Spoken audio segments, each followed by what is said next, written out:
All right, welcome back to the K&L Sports Huddle. I'm your host, Cage Kiplinger, joined as always by my co-host, Logan Hubert. We got another episode for you guys here today. It's going to be another NFL division preview, our last one.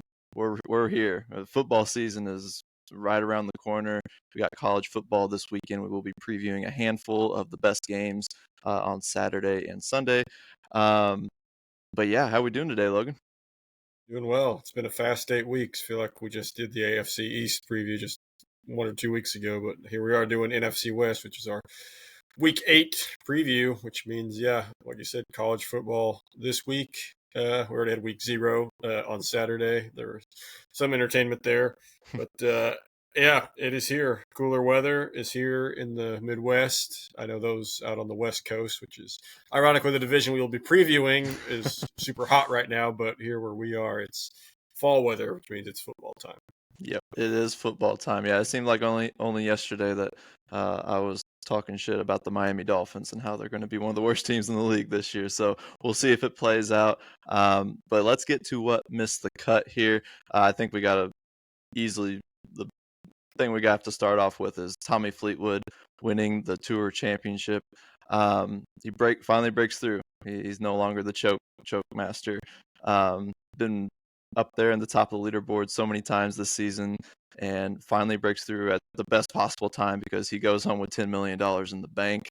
And yeah, his first ever PGA Tour win. So it was really cool to see that finally happen for him. More news in the PGA Tour, though. Next season, they will be adding the Miami Championship at Trump National, which I've seen it on YouTube videos with Grant Horvath and Garrett Clark from Good. Beautiful course at Trump National. It's going to be one of 9 signature events, so we're getting an extra one next season, which just means more great golf because we're going to get more top players in an extra event basically next season. So can't wait to see that one in next season's PGA Tour schedule. And Wednesday, we will actually be getting Keegan Bradley's 6 picks to fill out the rest of the U.S. Ryder Cup team. So most people will probably see this tomorrow when it gets uploaded, but so for all of you, tomorrow will be when we finally see the rest of this team get named. So Bradley's got some important decisions to make, whether he's going to be on the team or not. So we'll see what happens there. In baseball, we do have Seattle Mariners catcher Cal Raleigh. He's been one of the most talked about guys this whole season. I think he could be a front runner for MVP, no question about it. But he breaks the single season home run record by a catcher that was previously recorded by Salvador Perez in 2021. He gets homers 48 and 49 in an 11-4 victory against the A's, putting up an incredible season. Again, I think a front runner for MVP in the AL. And then finally, in basketball, we have a retirement to announce. John Wall retires after 11 pro seasons. He was the former #1 pick out of UK and one of the fastest players in the league, I think. Just seeing him on the court. Fun player to watch. Never really got to have a ton of team success with the Washington Wizards, but a great career nonetheless. So before we move on to the NFL, you got any thoughts on those? Yeah, congratulations to Tommy Fleetwood. He is the Tour champion, which means he was the best golfer on tour this year. No question about that. What a great system.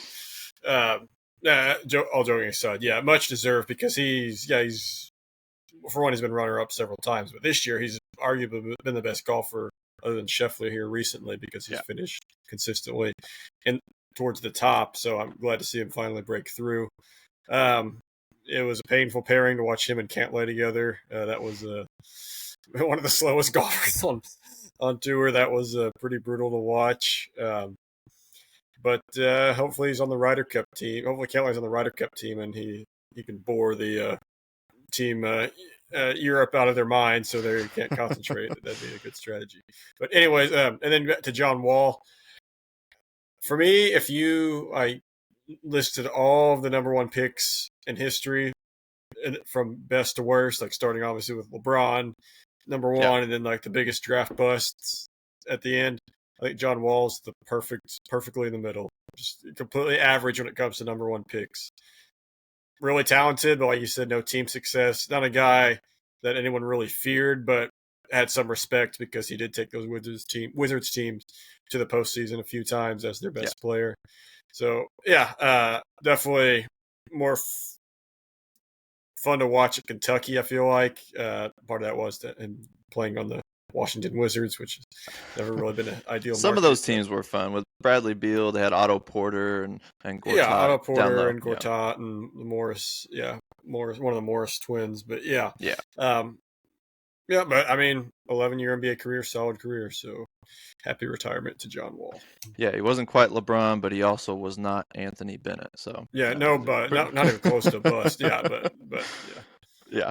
Well, let's get into our final NFL division preview. It will be the NFC West, and this division was largely dominated in previous years by the San Francisco 49ers, but last year they had a bit of a fall from grace. Bit shocking as defending NFC title champions, but injuries crept up on them last season, and so it's almost like a hard reset for them. The Cardinals, what are we going to see from Kyler Murray? You never know what you're going to get with the Arizona Cardinals and his play. The Rams seem to always be a steady hand in this division under Sean McVay and Matthew Stafford at quarterback. And then you got the Seahawks, who are switching things up a bit at the QB position, at wide receiver as well. So we'll see what happens there under Mike Macdonald. But just a division that kind of feels wide open. A lot, the worst team in the division last year was San Francisco, but they were 6-11, and that a lot of that was due to injuries. So it's a very close race. I think that we're looking towards this new season. What do you think about the NFC West coming into 2025? Yeah, Vegas agrees because the Seahawks have the longest shot of winning the division, and it's only at plus 500. So, which is the lowest. The next, we talked about the Bears a couple weeks ago. They were the lowest in the NFC North. I think that was plus 550. But yeah, the Seahawks are plus 500 to win the division, and that's the highest odds. Or lowest, whatever you want to say it. Worst odds to win, which really won't be not too much value there. Yeah. So, yeah, I looked it up. I think 7 of the last 8 years, this division has either been won by the 49ers or the Rams. Those are the two teams that have been consistently at the top here recently. Seattle's been kind of like the Atlanta Falcons we talked about last week. They're fine, but they've never really scared anyone here recently. And then the Cardinals are just kind of all over the place. Sometimes they get off to really fast starts, and the Kyler Murray experience, and then tank towards the end. We'll talk about them later, but but I mean, his weapons have gotten older, so yeah, they're a threat to win it too. And yeah, San Francisco, just lots of injuries last year, plus a Super Bowl hangover. Not too surprising that they didn't play as well. 6-11 was a little bit shocking, but when you factor in all the injuries they had, it really wasn't too big of a surprise.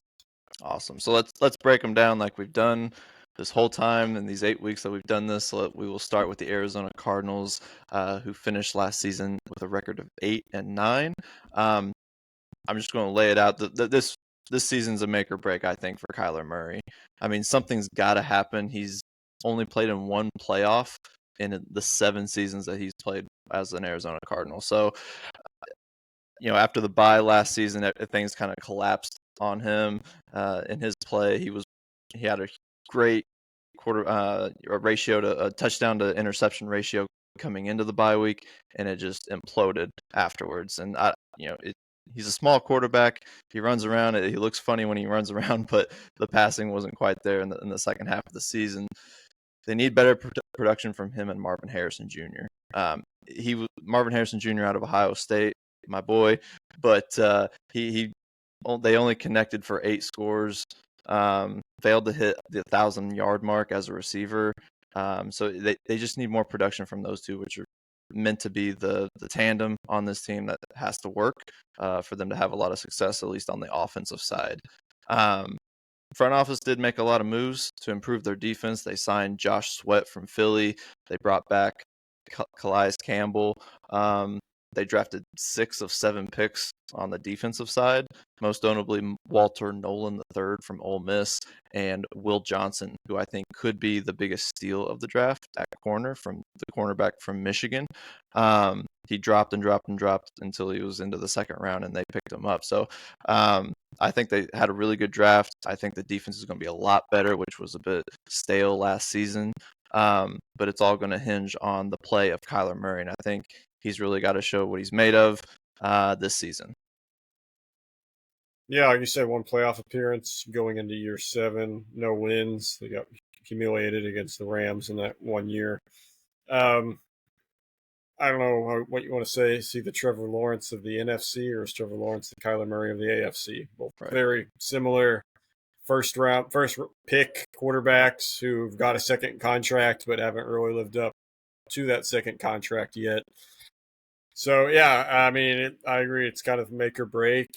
The way I see it, it's going to be more of the same, where he'll have some highlight plays and might pick off a good team or two, but the several wins just won't, I doubt are going to happen.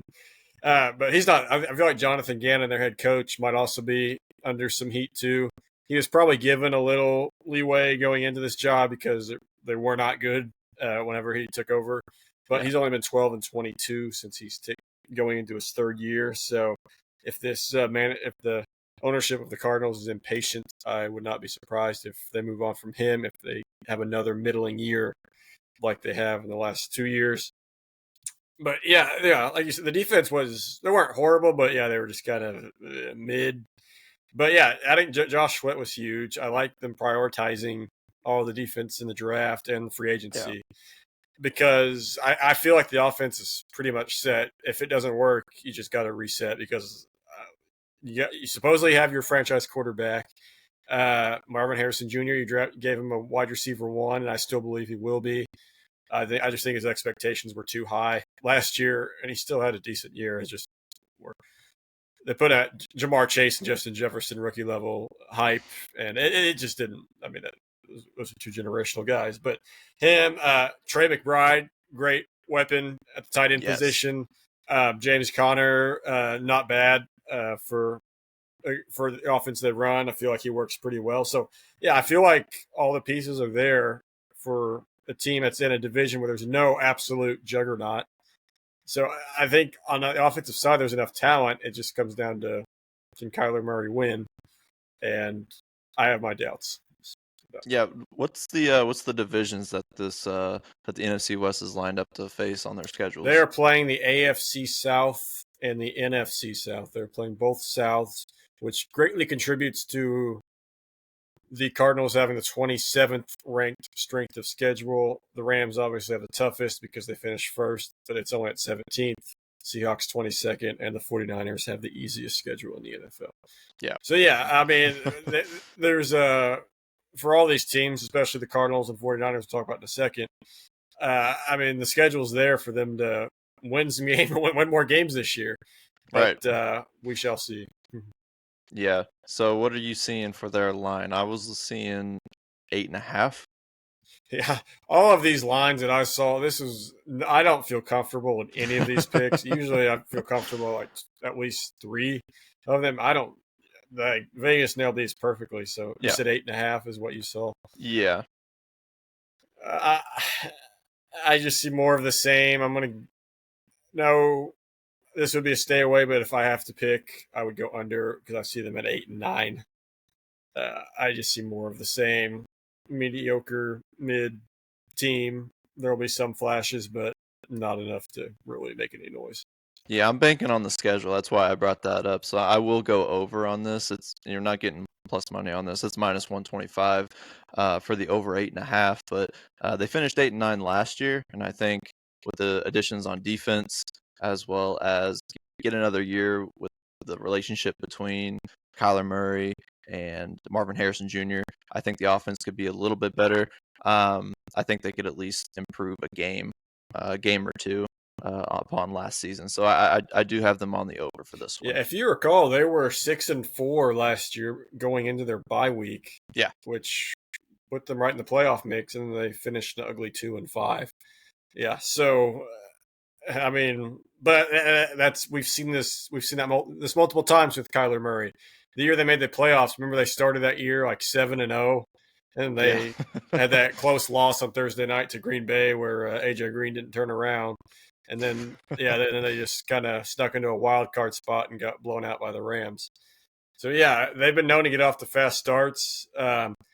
This year they have a chance to start 2-0. Their first two games are at New Orleans, who I think is the worst team in the league, and home against Carolina, which very winnable game too. So they have a great chance to start 2-0 because I think they're better than both of those teams.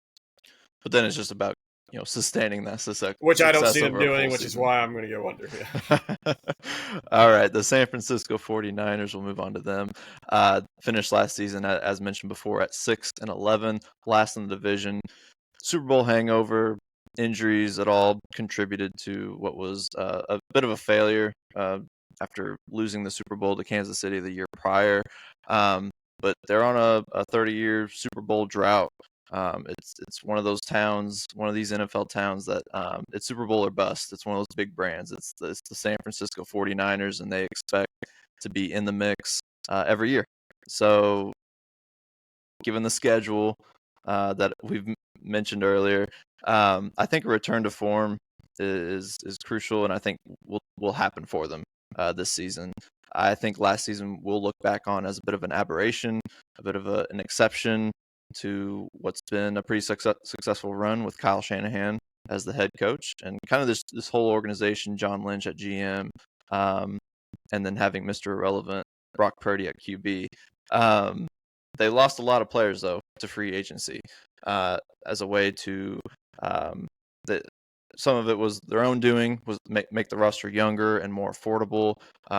Drake Greenlaw, linebacker Drake Greenlaw, corner Travarius Ward, guard Aaron Banks, safety Talanoa Hufanga, and tackle Jalen Moore all signed with other teams. So that's a big chunk out of your team right there. But then they also traded Deebo Samuel to Washington, released tackle Javon Hargrave.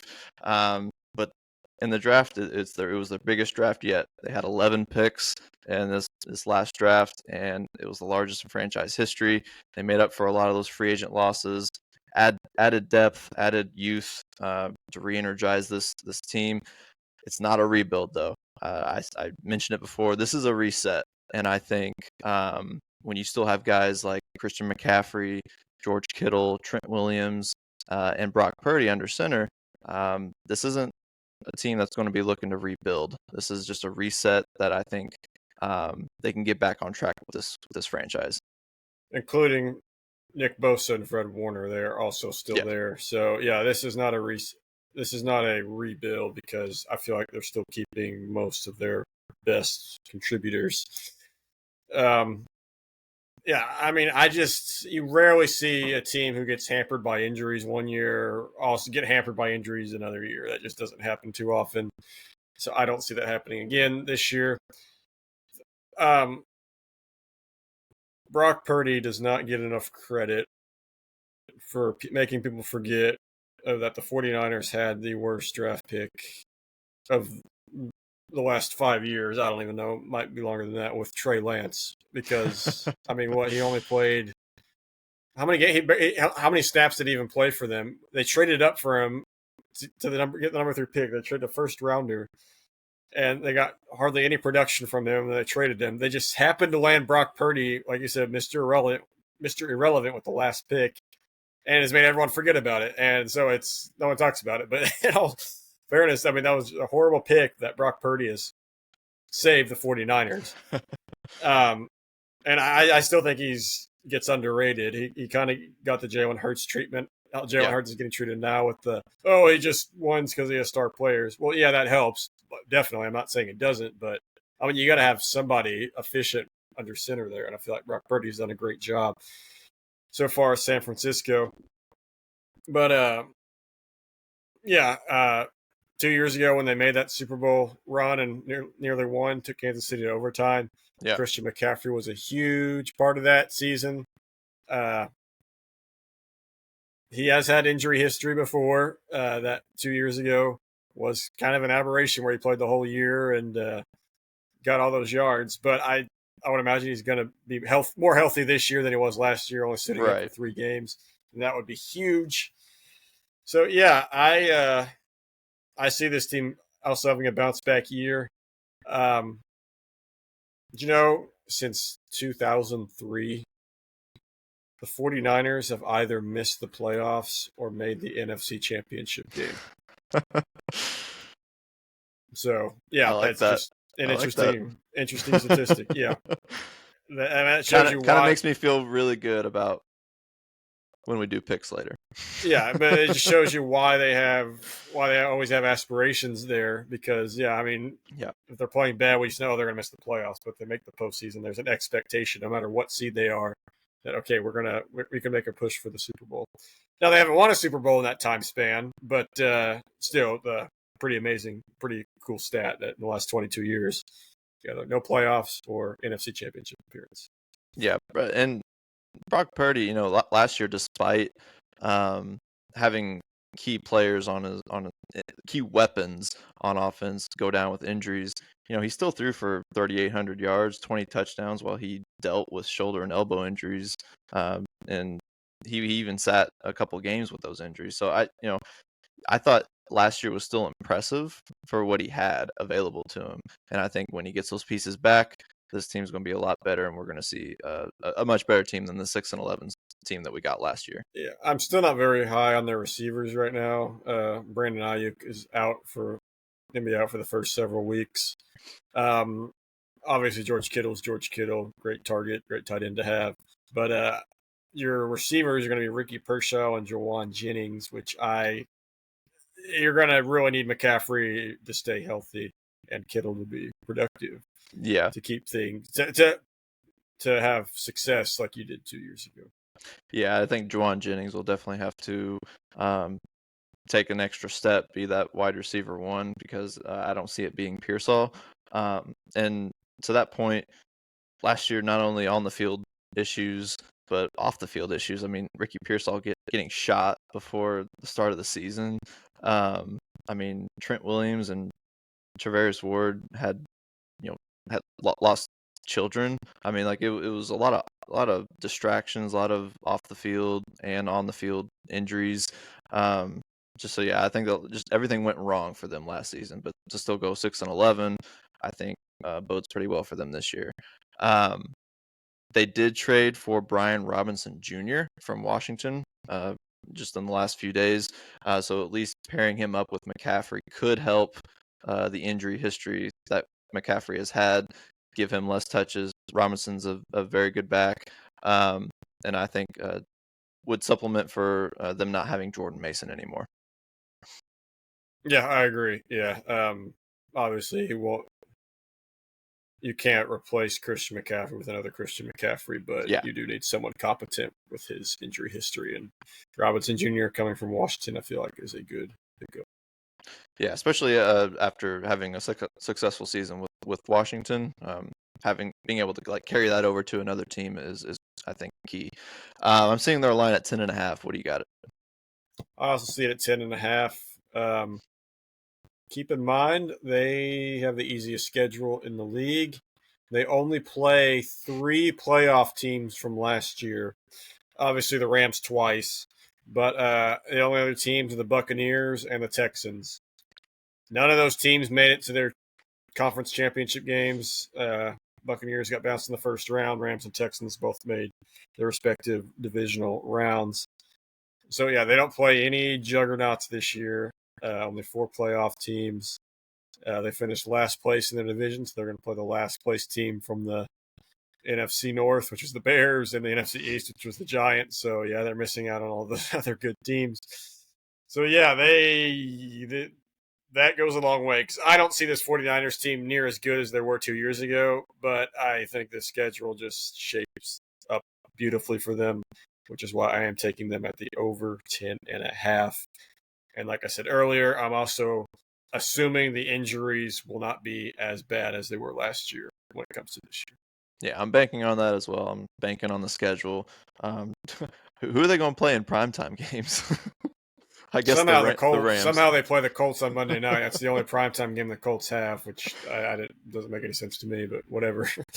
crazy. Wonder who'll be at quarterback for Indianapolis that week. Yeah, who Um, knows? Definitely Probably taking didn't. the over on this. I thought this was my easiest pick for this, just because of the schedule. Because you give me Kyle Shanahan with this schedule, and he's going to run roughshod. The injuries I don't think are going to be nearly as bad as they were last year, and I just don't think it's going to happen in back-to-back seasons. So I know another addition we forgot. Robert Sala's back as defensive coordinator, and we know he had major success at his time. Obviously, he wasn't there 2 years ago, but he was there on their other Super Bowl run when Jimmy G was quarterback. So yes, he's had experience with this organization. He's had successful defenses with this organization. So just wanted to throw that nugget in there as well.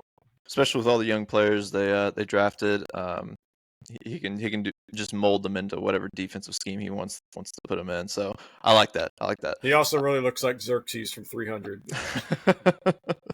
That's the running joke for him across the NFL. So let's go to Los Angeles Rams now, the defending division title champions. So they finished with a 10-7 record last season. I think this season really rides on Matthew Stafford's ability to stay healthy. He did return to full practice after a back injury kept him out of training camp. So at 37, time's not really on his side, and my question is, will he be able to weather a full season again? It's getting to a point where I just every time he takes a snap, I'm just wondering if a edge rusher gets to him, that might be the end of it. So they did add Devontae Adams after releasing Cooper Kupp to kind of get more explosive offense on their side. They must get more production from their leaky secondary from last season. Up front, they're great. I love Jared Verse, one of the best edge rushers, at least from a 25 and under standpoint. For me, too much has to go right for this team for them to be back in the playoffs. I'm actually predicting them to not make the playoffs this season. Age, I don't really trust what's going on with Devontae Adams being on this team. I think it's just a lot just for me has to go right, and a lot of it rides on Matthew Stafford. So if you recall, this was the only team in last postseason that gave the Eagles any scare. Like, Yep. if you recall, they were going on a drive to win the game. And I think Joe and Carter came up big, and then they threw it away on fourth down. But while I do think that's important, you also have to factor in the conditions for that game were horrible. So they just made the game really sloppy, and that you could argue that's maybe how the Rams were able to stay in it. That was the equalizer. That kind of like leveled the playing field. Yeah. But still, it's telling that they went into Philadelphia and nearly took down the champs, who I think were one of the better Super Bowl champs of this century. Yeah, this whole Matthew Stafford thing's been really weird. Mm-hmm. There's this whole conspiracy theory that he might even be dead because no one saw him, and they're showing these before and after pictures of him where his teeth don't line up and stuff. But allegedly he is back or his clone is here. But yeah, I agree with the fact. Obviously, he's getting old, and I think that is a story because if he takes one bad hit, what are they going to do? Is Jimmy G still their backup quarterback? I believe so. Yeah. Okay. Yeah, because the offense wouldn't be the same with him there. I do think their O-line's pretty good. I think this is a Super Bowl caliber roster, other than their secondary and Matthew Stafford's health. A lot of that has to do with how well they played in the playoffs last year. You kind of just seeing them, I feel like they stack up well. Plus, they have Sean McVay as their head coach, Super Bowl winning coach. But yeah, the whole thing just rides on Stafford staying healthy, which you don't know. Like, kind of compares to Peyton Manning in his final year at Denver. Yeah, they won the Super Bowl, but it was kind of in spite of him because no matter how great he had been that year, you could just tell it was the end. So you're kind of waiting for that with Stafford, but I don't know. Puka Nacua and Devontae Adams, that's a pretty scary wide receiver duo. And I really love Kyron Williams as a running back. So, yeah, all the pieces are there to still make one last final run with Stafford and Stafford-McVay combo. But Yeah, got to stay healthy, and I agree with what you said. The secondary does need to improve. They were definitely the weakling of that defense, but they're also a young defense, so more experience they get, the better they will hopefully get for their sake, and that could also definitely happen. Yeah, and I think any team coached by Sean McVay is well prepared and can make up for any inconsistencies on defense, any injuries that may occur. But I think when your season's riding on an aging quarterback staying healthy, that's scarier to me than, say, the 49ers hoping that McCaffrey stays healthy. I think there's, when you have your quarterback, that's a huge piece. It's the most important position in any sport in America. So I'm seeing the Rams line at 9.5. What do you got it at? I also see 9.5. Looking at their schedule, the only interesting note I took from that, very weird, but 5 of their first 7 games are against the AFC, which does kind of mean something because that means coming down the home stretch, it's all meaningful football. Like all those games matter in the playoff Right. standings and all that. And that also gives them a chance to get off to a hot start because that means 3 of their first 4 games are against bad AFC South teams. So yeah, if Stafford stays healthy, they could get off to a hot start, and then it kind of comes down to that home stretch. Yeah, this is another one of those lines where 9 or 10 wins is right where I had them.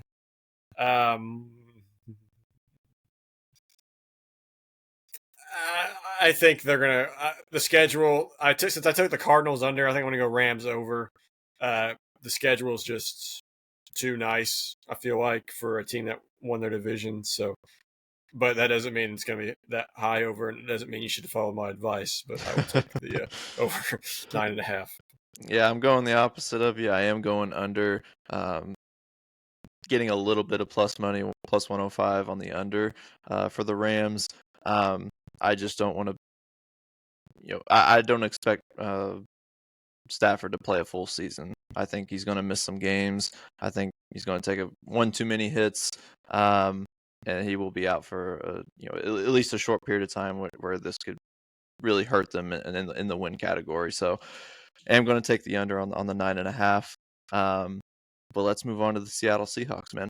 10-7 record last season didn't get them the division title because of tiebreakers. But this season is very interesting. They let go of Geno Smith, who's a model of consistency at QB for them, and they bring in Sam Darnold, who had an amazing year with the Minnesota Vikings. We saw it all last season. It was an incredible year in Kevin O'Connell's system in Minnesota, but then turned into a bit of a pumpkin, back to what we remember of him with the Jets. And it all just kind of ruined the end of the season, really ruined what was a great year for them in Minnesota. So now he comes over to Seattle with a defensive head coach in Mike Macdonald, who's done a great job with the Seattle defense. He was one of the best defensive coordinators in Baltimore. I think he's done a good job with Seattle. But when you get rid of Geno, who, yes, kept you around 9, 8 wins, 10 wins, but he never let you dip too far. And he was a model of consistency. So I think when you bring in someone who is such a wild card like Sam Darnold, I just can't trust it. Yeah, Seahawks have had a winning record in the last 3 years. That's only resulted in 1 playoff appearance. So I guess that puts them in a slightly above mid tier, but not near playoff tier, obviously. Last year if you just look at their schedule from last year, it was the absolute definition of a roller coaster. They started 3-0, then they went 1-5 after that. Then they had their bye week. Then they went 4-0 after the bye week. Then they went 0-2, and then they finished with 2 straight wins. So yeah, there was only one instance the entire year last year where there was a sandwich of wins and losses. So it was just super, super streaky team last year, but they still finished with a winning record. Like you said, McDonald's done a great job with this defense. I think it's still a very underrated defense. I don't think it's enough credit. for how good they are. Leonard Williams. They added DeMarcus Lawrence from the Cowboys in the offseason. Devon Witherspoon in the secondary. I like Ernest Jones as a linebacker too. They're good. Yeah, very good defense. It doesn't get enough respect. But I absolutely do not trust Sam Darnold at all outside of the Minnesota system. As I mentioned before, I'm a Colts fan, and I did not want them to sign Sam Darnold in the offseason because they were looking for a free agent quarterback, and I did not want that. One, because he would have required too much money because of the season he had, and two, because I just do not see him repeating success. If he, especially to a system where it's a defensive system. Yeah. Now he doesn't have a shortage of weapons. Excuse me, that he may have had with the Jets or the Panthers because you got Jackson Smith and Jigma, another one of your Ohio State Buckeyes, who's developed into a great receiver. They signed Cooper Kupp in the offseason. I don't know if that might be fine for a wide receiver too. It might be okay. And then Kenneth Walker, the third. I love him as a running back. Another underrated thing about the Seahawks. Very. So, yeah, he has weapons there, but I don't see any repetition from last year when it comes to Sam Darnold. I'm sorry, Seahawks fans, if you're high on him. And maybe I'm wrong. I could be wrong, but that's just what I see. Also hurt his paycheck when he had those back-to-back horrible games to close out last season. Probably could have gotten more if it wasn't for that. So I'm seeing their line at 7.5. Oh, really? I have it at 8.5. 7.5. 7.5. I would take the over. 8.5. I was leaning. 8.5. I was staying away from. I was leaning under because Sam Darnold, like you said, he's not as consistent as Geno, but if he does sometimes play to his potential, that's a little bit higher than Geno. And what's Geno done for you lately? Well, he's led you to 9-8 and 10-7 seasons. But I think there's going to be a little more bad than good. So I would go. I have them right where the Cardinals are, 8-9. So I would go under 8.5. But at 7.5, I would maybe stay away. Well, I went under 7.5. I'm getting plus 115 on that line. I'm banking on Pumpkin Sam Darnold. That's what I'm going with here. Definitely being in, like you said, a defensive system. I see it right there at 7 wins, which would just get it right under. So it's not a super confident pick, especially with the schedule, with every team in this division schedule being fairly easy. The issue is with bad QB play, that kind of offsets the easy schedule. Right. That's why, like what we said, Kyler Murray, he's kind of not, I wouldn't call him a great quarterback, but he can win games, and you'd feel better taking the easier schedule with him than you would Sam Darnold. Yeah, definitely. So the way I have it playing out in my prediction, I got the 49ers winning the division, making a big comeback after a pretty down year from last year. So winning the division with the easiest schedule in the league. The Cardinals coming in at second, the Rams third, the Seahawks fourth. So it's a huge difference for me from last season to this season. Yeah, flip Cardinals and Rams, and that's my standings. So not too different, but like we said, like I said at the beginning, these teams are really not that far apart from each other.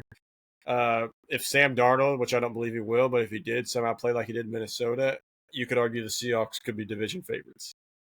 And that's how close these fourth place is to first place in this division.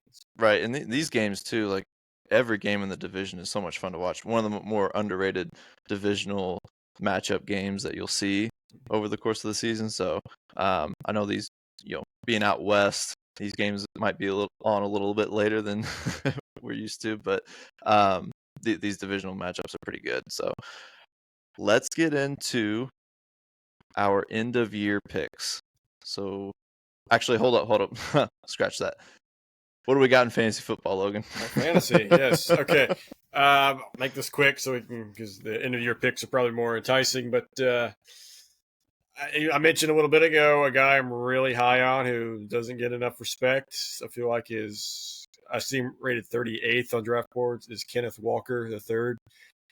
You could say he kind of had a down year last year. He only played 11 games, but when he did play in those 11 games, he was having one of his better fantasy years, which is what you like to see out of running backs. And I feel like that could continue, especially with unsteady quarterback play. They might rely heavily on him.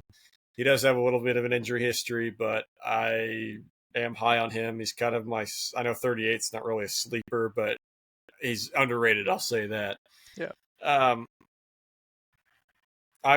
I also really counted on Christian McCaffrey having a bounce back year. I still think he will, but the Robinson thing does kind of make you hesitate a little bit that he might not get as many carries. Yeah. But I still count on him having a bounce back year. Same with Marvin Harrison Jr. I do think he will be better this year fantasy wise. I think he was finished about wide receiver 41 last year, which was pretty disappointing considering the ceiling was top 10, even as a rookie. But I feel like there will be some bounce back year. Year two, he's going into year two with Kyler Murray. I feel like there'll be more chemistry between them. Might see those touchdowns go up. I'm trying to think of stayaways. Yeah, he's not rated very high, but yeah, Cooper Kupp to me is kind of a stay away.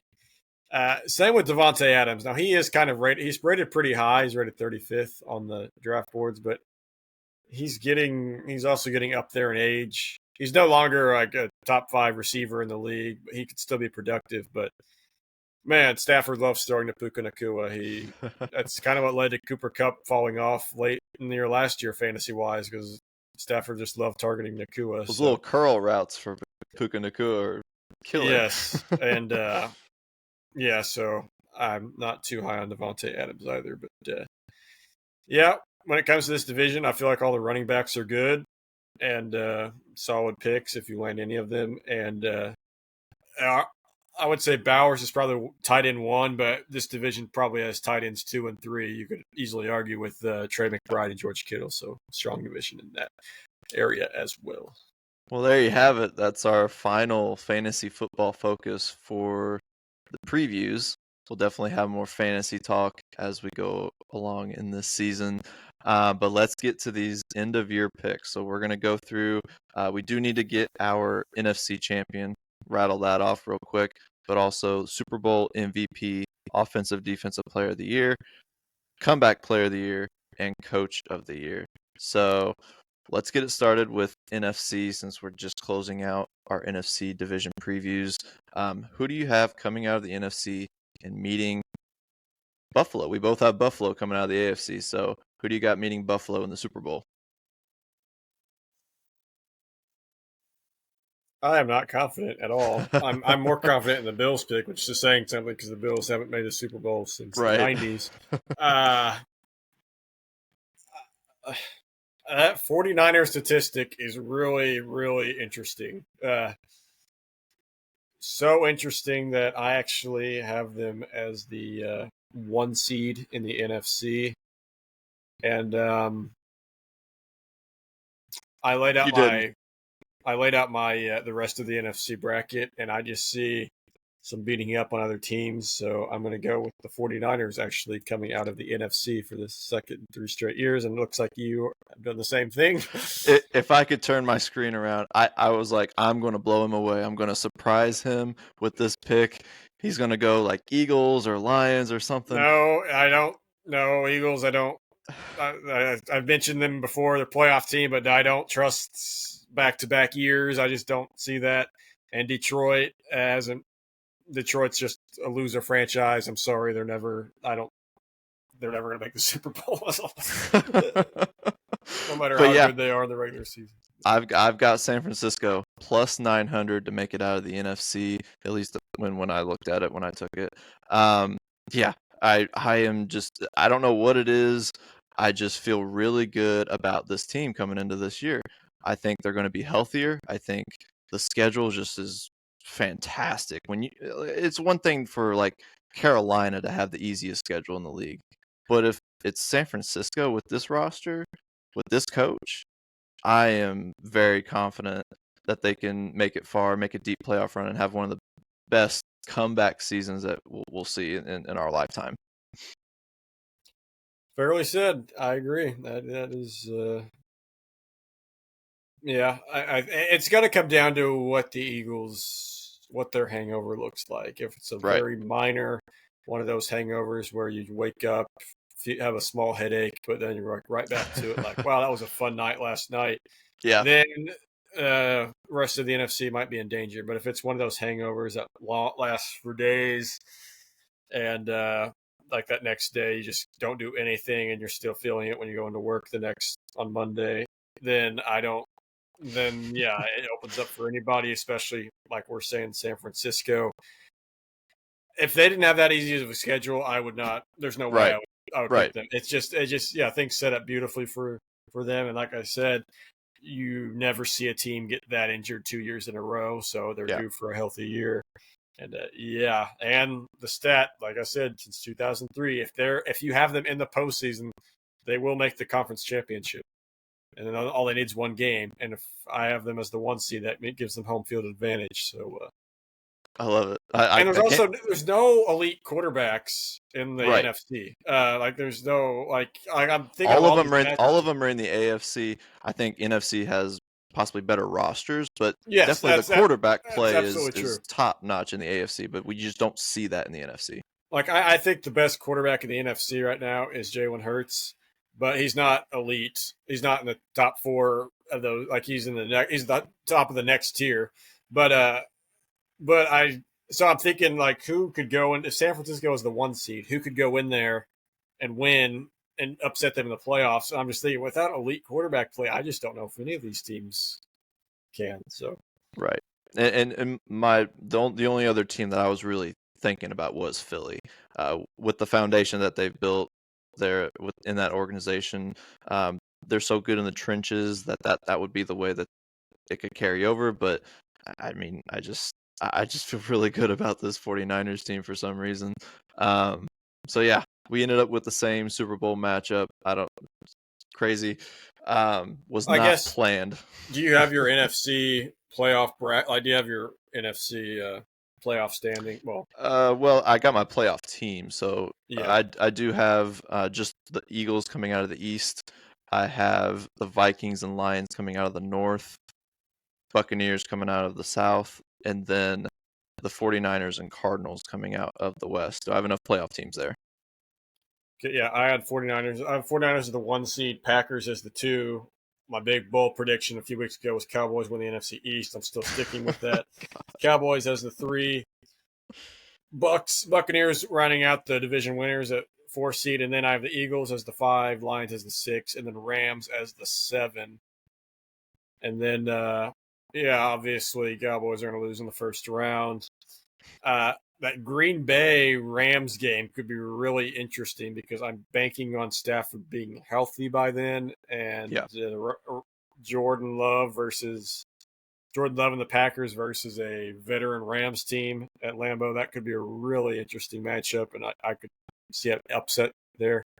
But no one's taken out San Francisco as the 1. Awesome. Well, we have our Super Bowl set. It's the Buffalo Bills and the San Francisco 49ers. Who do you have winning it all this season? I don't know. Because I have... So if you recall, in the AFC, I had the Bills with the 1 seed. And since they have the 1 seed, I'm going to give the regular season MVP to Josh Allen. But you rarely ever see the regular season MVP winning the Super Bowl. But I think the Bills are... Where's the Super Bowl this year? It is at Levi's Stadium. Oh, so this would be home field advantage, too. I didn't even think about that. But we saw the Buccaneers do that a few years ago. Despite it being the COVID year, they still played it. Yeah, give me the Niners just because I don't... If I'm giving Josh Allen MVP in the regular season, he's not going to win the Super Bowl. Yep. So it's what I came out to. I took injuries not being as bad. I took Kyle Shanahan with the easiest schedule in the league, and Yeah. not having to have it be such a taxing year on their team's bodies, or the bodies of their players. And you mentioned the history of their playoff history, and the fact that this Super Bowl will be in front of their home crowd. I'm getting plus 1900, or plus 1900 on the Super Bowl pick here. I'm picking the 49ers to win it all. It's crazy. I don't know how it came to. I'm also having second thoughts. I'm having second thoughts though. Kyle Shanahan's a known choke artist in the Super Bowl. He was the offensive coordinator in the 28-3 loss, blew a 10-point lead against the Chiefs in that first Super Bowl. But do you trust Sean McDermott? Just to be different than you, I'm going to change my pick. Yeah, because we can't. I will go the Buffalo Bills win the Super Bowl. Josh Allen will be the first quarterback. I don't even know since who that won the Super Bowl and regular season MVP. It's happened before, but I just don't remember who would have been. Well, did Mahomes? I don't know. Mahomes. Did Mahomes do that? I don't know. He's won a few MVPs, so that's why. I wonder. But that's crazy. I hope we get that Super Bowl so we can come back to this. That's crazy how we ended up with Bills and Niners in this. But let's. You already mentioned your MVP pick is Josh Allen. I'm going with Lamar. He's going to pick up another one. I think last season was an incredible year, better than his MVP season from prior, and I think they will almost. The voters will almost reward him for that. He'll have another great regular season this year again. He always does. He's the James Harden of the NFL, and I think he'll just come away with it. I was leaning that, but then I remember saying, and I still kind of fall onto this, Lamar is due for an injury this year. I'm not saying that because I don't like him. I love watching Lamar Jackson. I love Lamar Jackson, but he's just due. He's just due for an injury. And I had them making the playoffs, but under their win total. So I just had to go with Josh Allen because if they're the one seed, he'll be the MVP. Awesome. Let's do offensive and defensive player of the year. For my offensive, I went with a wide receiver. I think we're due for a wide receiver to get offensive player of the year, and that's going to be Jamar Chase. I think him and Burrow, that duo is the best in the league, and they're going to rack up another incredible year on offense. Doesn't matter what the defense does and what the team ends up being by the end of the year. He's going to be close to that triple crown again. And at plus 800, I'm going with Jamar Chase at Offensive Player of the Year. On the defensive side, I ended up going with Aiden Hutchinson from Detroit, the edge rusher. He's going to make a comeback, but he's not going to get the comeback Player of the Year because I have an interesting choice for that for my next one. Aiden Hutchinson plus 700 for Defensive Player of the Year. I think he will be a factor, and a lot of times you'll see with both offensive defensive player of the years, the winner is always on a team that has a winning record, and I think Detroit's obviously going to be good again this season, and so that's my top pick. He's going to have a really good year coming off that awful injury that he had last season. I also have Hutchinson, kind of, and he might not even. He'll have a good season. He'll have a great season, and there might be some argument. Oh, this guy was better, but I feel like Aiden Hutchinson's going to get sympathy votes, and he's going to win Defensive Player of the Year. Offensively, so if I have them in the Super Bowl, that means they had a really good regular season. San Francisco, and as I mentioned earlier, I'm not a fan of their receiving core, so that means they're going to have to run the ball a lot. So, and they're playing bad teams, bad defenses. So I feel like Christian McCaffrey is going to win his second in the last 3 years for Offensive Player of the Year. He was my other pick. He was my who do you got for your offensive and defensive rookies of the year? We did those back at the draft. I think I had Abdul Carter and Ashton Genty. I've changed my pick. I am going Abdul Carter for defense. He is the heavy favorite, and I just don't really see why he's not.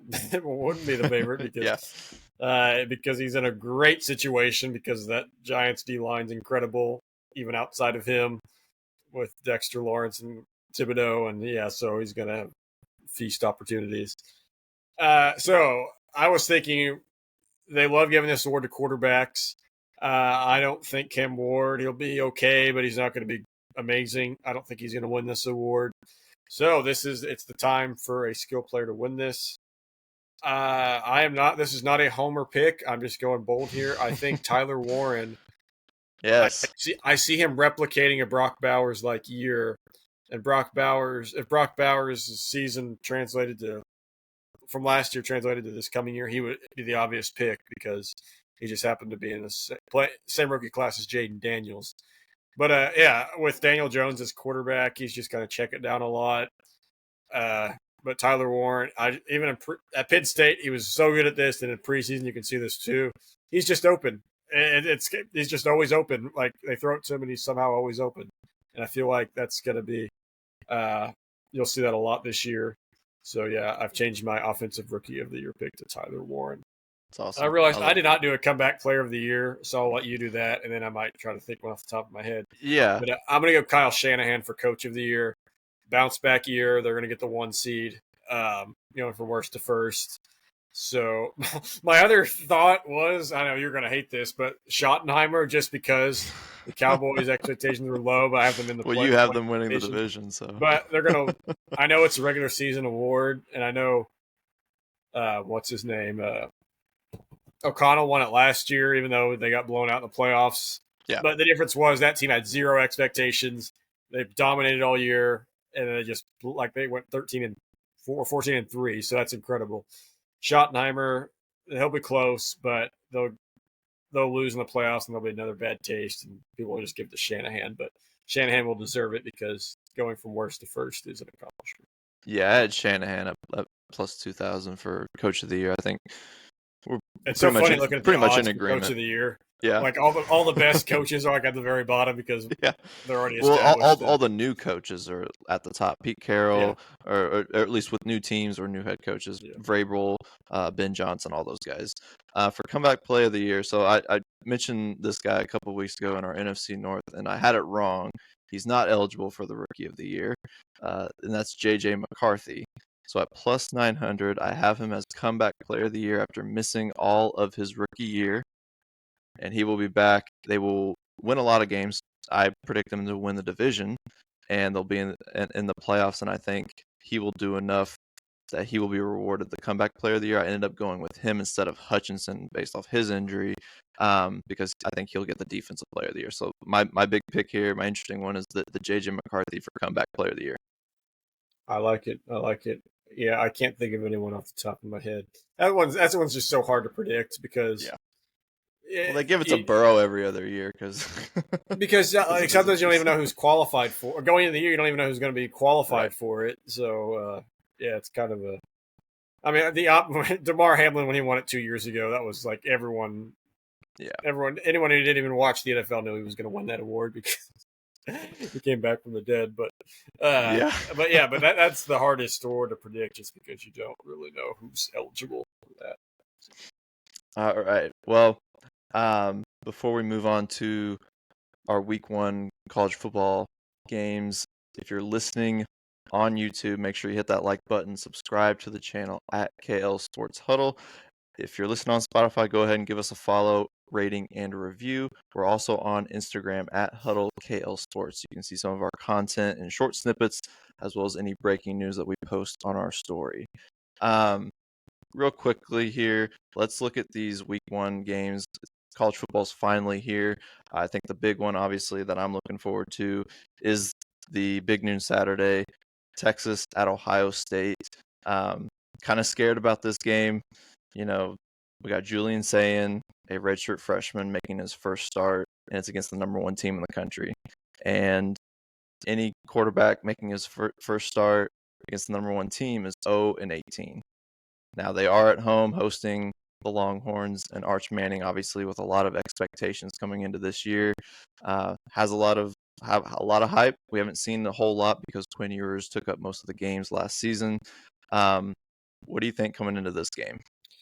In college, is it called Banner Day, the opening home game for the defending champion? I think so. I think so. That's a factor too. So yeah, it's going to be a rocket environment. What's your opinion on this game being a noon kickoff? You Obviously, know, Fox always does a great job with production and stuff. I think that, like noon for Ohio State, Michigan, that's a staple. I love that right. game being at noon. But for me, a non-conference 1 versus 3 game that should be a night game. It just should be. I think any top 5 matchup should be prime time. Unfortunately, Fox doesn't really do like their main No, I know they prime don't. time Yeah, yeah, is the noon. yeah. So if we wanted this to be a night game, it'd have to be the ABC. NBC Big Ten Saturday Night, which doesn't have the same feel as a Fox production. But Yeah, yeah, wish this were a night game. yeah. Yeah. What is the line for this game? Ohio State's favorites, aren't they? Yeah, they're like 2-point favorites. Yeah, I don't. There's so many things going both ways here that I just don't feel confident. Obviously, I mean, if Ohio State was starting like a guy who transferred from another school, has college experience, then I feel like Ohio State would be the pretty obvious favorites here because it's a home game, raucous environment, banner raising, #1 team in the country. But yeah, freshman quarterback. I mean, who knows? He might come in really poised and just pick up right where Ohio State left off last year. Yeah. But I don't know. And to me, Arch Manning's still pretty unproven too. This is going to be a I think a lot of it is the last name, but we'll see if. I mean, this will be the hype. most hostile environment he's played in where he started the game, not counting his. When Quinn Ewers goes to timeout and he has to come in, not counting that. But yeah. So yeah, I'm not making a prediction for this game. I just don't feel like I have I don't have a dog in this fight either way. So I'm just hoping for a good game. I'm just hoping for a good game. This is a great kickoff to the year. So. I'm not hoping for a good game. I'm hoping for Ohio State to put a beat down, and so I'm not stressed for 4 quarters. But just want to quickly run through as we're needing to wrap up here. But we got a couple other games that I wanted to note that were interesting. Big, Power 4 conference opponents here. Alabama at Florida State. Will we see what we saw last year from Florida State? I think it'll be a much better, much more improved over last season's 2-10. But Alabama going on the road, beating Alabama improved. No. So that one's at 2:30 on ABC.